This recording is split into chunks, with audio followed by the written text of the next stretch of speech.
Welcome to Goodnight, Robin, your someone to say goodnight to. I'm your host, Robin Rice. Hey, everybody.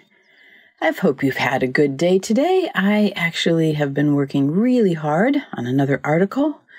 I've been planning on writing a book for a long time. I've been teaching about what I call the maps of the soul, or mapping the great journey of life. And it's not easy writing because it's such a big topic and I have to find a way to just communicate a little bit and enough to get the feel and the sense of it. And I'm hoping people will, for example, I'm covering alchemy right now. I'm hoping people will take those articles and maybe go learn about alchemy themselves, which would be pretty cool.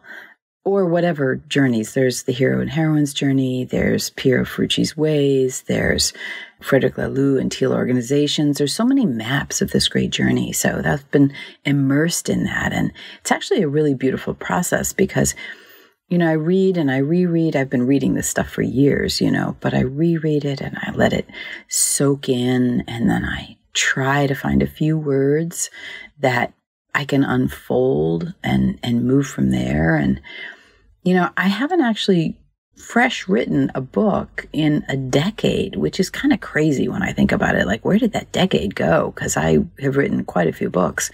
And, but this is going to turn into a book, I think, if we even do books again in the future. But I'm excited about it because it keeps me deep into what is most important to me.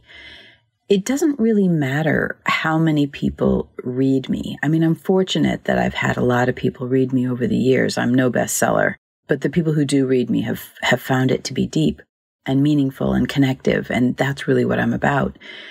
But as many of us are, we're really thinking about our lives right now, and, we're just sitting in our own kind of stew in some ways. If you haven't stewed before, you're certainly stewing now. I've spent years stewing, so I'm pretty good with that. But really coming to this clarity about what is it you really, really, really want to be doing? What are you normally forced to do or think you're forced to do that you actually don't have to do? And what can you do without any reward? So the writing that I'm doing right now is partly because this is something I want to share with the world, but it's also partly because being a writer is what I always wanted to be. It's what I always wanted to do.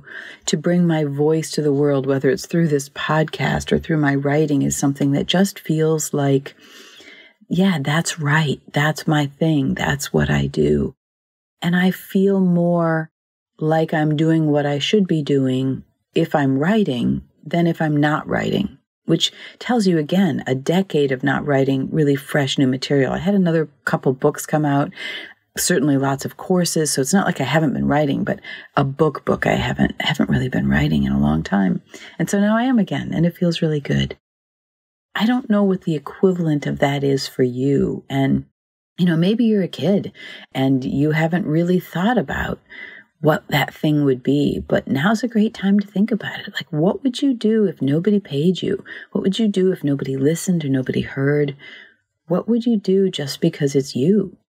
I think that's a really powerful question. And it's not the short-term route to happiness, because writing, at least for me, can be incredibly frustrating, and crafting and learning a craft and learning your art and learning what you're really about can be very hard work. But in the long run, it's where happiness comes from, at least in my experience.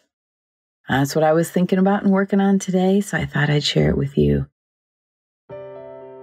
I hope you have an absolutely wonderful night's sleep, maybe beautiful dreams with lots of colors and rainbows and all kinds of good stuff.